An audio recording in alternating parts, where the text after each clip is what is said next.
పాత్రుడి గారికి మీ ఆధ్వర్యంలో ఈ సభ ఒక సరికొత్త సాంప్రదాయానికి సత్సాంప్రదాయానికి ఇది తెరతీయాలని కోరుకుంటూ మీకు మరోమారు శుభాభినందనలు తెలియజేస్తున్నాను.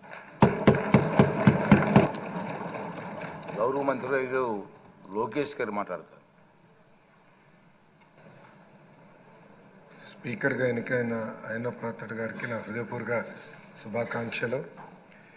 అయ్యన్న పాత్రుడు గారు అంటే అందరి పాత్రుడు, ఎప్పుడూ ప్రజల గురించే ఆలోచించే వ్యక్తి. అధికారంలో ఉన్న ప్రతిపక్షంలో ఉన్న ప్రజల సమస్యలు ఎట్లా పరిష్కరించాలని ఆలోచించే వ్యక్తి అయ్యన్న పాత్రుడు గారు. అయ్యన్న పాత్రుడు గారు అంటే ఒక పోరాటం, ఒక పౌరుషం. ఇప్పుడే పవనన్న అన్నట్టు క్షణికావేశం కూడా ఉండేది, ఇప్పుడు ఇంకా అవకాశం లేకుండా పోయింది. 1983లో విశ్వవిఖ్యాత నడసార్వభౌమ స్వర్గీయ నందమూరి తారక రామారావు గారు ఆనాడు తెలుగుదేశం పార్టీని స్థాపించినప్పుడు 25 సంవత్సరాల వయసులో మీరు ఆనాడు పోటీ చేశారు, ఎమ్మెల్యే అయ్యారు. ఆనాడు భారతదేశంలోనే సెకండ్ యంగెస్ట్ ఎమ్మెల్యేగా అయ్యన్న పాత్రుడు గారు నిలబడ్డారు. 25 సంవత్సరాల వయసులో మీరు మంత్రిగా కూడా అయ్యారు. 7 సార్లు శాసనసభ్యుడిగా, ఒకసారి ఎంపీగా కూడా మీరు ఉన్నారు. 7 సార్లు ఒకే నియోజకవర్గం, నర్సీపట్నం నియోజకవర్గం ఏ అదృష్టం చేసుకుందో నాకు తెలియదు, కానీ 7 సార్లు కూడా నర్సీపట్నం నియోజకవర్గం ఎమ్మెల్యేగా మీరు నిలబడ్డారు. 16 సంవత్సరాలు మీరు మంత్రిగా చేశారు. చూస్తే టెక్నికల్ ఎడ్యుకేషన్ కానీ 3 సార్లు R&B, forest, environment, science and technology, Panchayati Raj గ్రామీణాభివృద్ధి శాఖ మంత్రిగా కూడా మీరు చేశారు. ఈ హౌస్లో ఎవరికి తక్కన ఒక అదృష్టం నాకు దక్కింది. మీ తర్వాత పంచాయతీరాజ్ గ్రామీణాభివృద్ధి శాఖ మంత్రి ఏదో అవకాశం నాకు దక్కింది. ఆనాడు మీరు ప్రారంభించిన పనులని పూర్తి చేసే అవకాశం నాకు ఇచ్చారు. మీ నాయకత్వంలో 25,000 కిలోమీటర్లు సీసీ రోడ్ వేసాం, ప్రహరీ గోడలు కట్టాం, పంచాయతీ భవనాలు కట్టాం. గ్రామాలు కూడా ఆనాడు యుద్ధ ప్రాతిపదికంగా తాగునీటి పథకాలు కూడా కలిసి ఏర్పాటు చేశారు. అంతేకాకుండా నాకు ఎప్పుడు సలహాలు కావాలన్నా సూచనలు కావాలని మీకు ఫోన్ చేసేవాడిని, మిమ్మల్ని అడిగి తెలుసుకునేవాడిని. ఆనాడు పంచాయతీరాజ్ గ్రామీణాభివృద్ధి శాఖ మంత్రిగా నేను ఇన్ని పనులు చేయగలనంటే దాని వెనకాల మీరున్నారని ప్రజలందరూ కూడా తెలియజేస్తున్నాను. ఇంతేకాకుండా పెద్దలు గౌరవ ముఖ్యమంత్రి గారు చెప్పినట్లు ఆనాడు ఉత్తరాంధ్ర సుజల సవంతి ఇరిగేషన్ కోసం కూడా మీరు పెద్ద ఎత్తున పోరాడారు.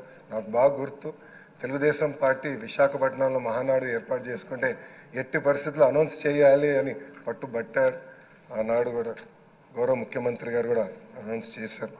అంతేకాకుండా పార్టీలో కూడా పాలిట్ బ్యూరో సభ్యుడిగా, సీనియర్ నాయకుడిగా నాకు ఎప్పుడూ ఒక గైడెన్స్ ఇస్తూనే ఉన్నారు. ఒకే పార్టీ, ఒకే జెండా, ప్రజలే ఎజెండాగా మీరు ముందరికెళ్ళిన వ్యక్తి.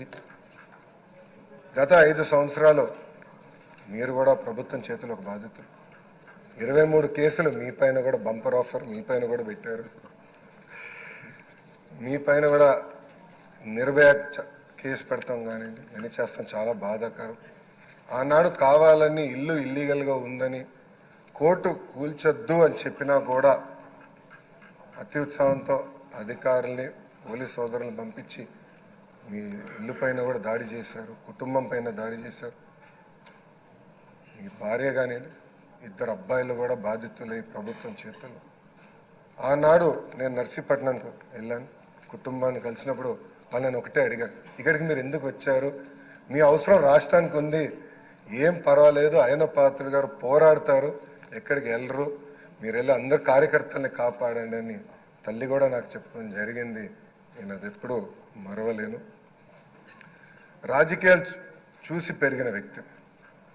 ఒకప్పుడు శాసనసభ జరుగుతుందంటే రాత్రి 2-3 వరకు కూడా జరిగేది.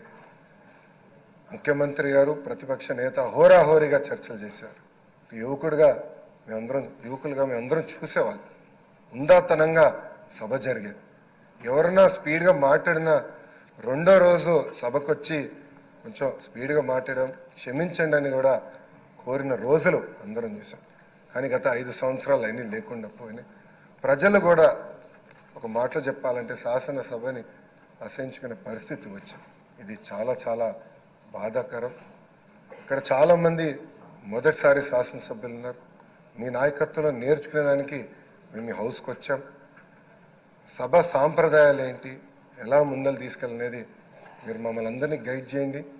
యంగ్స్టర్స్గా గతంలో ఎట్లయితే సభ జరిగేదో పెద్దలు ఎలా ఈ సభని నిర్వహించారో నేర్చుకోవాలన్న ఆలోచనతో మేమందరం ఇక్కడికి వచ్చాం. మీ ప్రోత్సాహం ఎప్పుడు మాకు ఉండాలని మిమ్మల్ని అందరినీ అధ్యక్ష వారిని నేను కోరుతున్నాను. అంతేకాకుండా మాకు నాయకత్వం అందించండి, లీడర్షిప్ ఇవ్వండి. హౌస్ని మేమందరం మీరు చెప్పిన మాట మీద నిలబడతాం. గౌరవ ముఖ్యమంత్రి గారు మన మంత్రులు కలిసినప్పుడు మాకు చెప్పారు,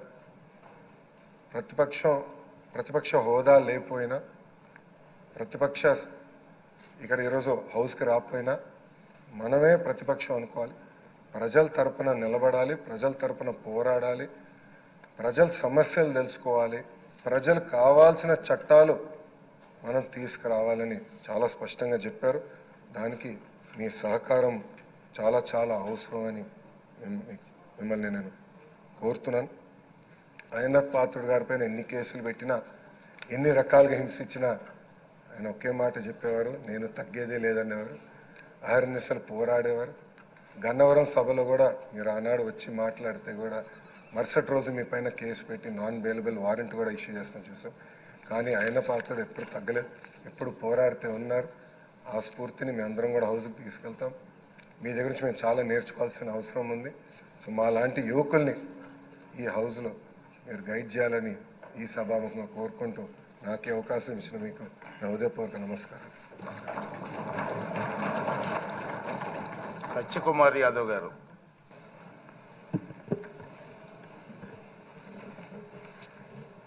సుదీర్ఘ రాజకీయ నేపథ్యంలో అనేక ప్రజా పోరాటాలు చేస్తూ ఉత్తరాంధ్ర ఉద్యమ స్ఫూర్తికి ఊపిరిగా నిలిచిన పెద్దలు శ్రీ చింతకాయల అయ్యన్న పాత్రుడు గారు ఇవాళ ఆంధ్రప్రదేశ్ శాసనసభకి సభాపతిగా ఎన్నికైన సందర్భంగా శుభాకాంక్షలు తెలియజేస్తున్నాను. అయితే ఈ గౌరవ స్థానానికి సభాపతిగా నామినేషన్ సమర్పించే అవకాశం నాకు కలిగినందుకు నా అదృష్టంగా కూడా భావిస్తున్నాను. మరీ ముఖ్యంగా ఆంధ్రప్రదేశ్ శాసనసభలో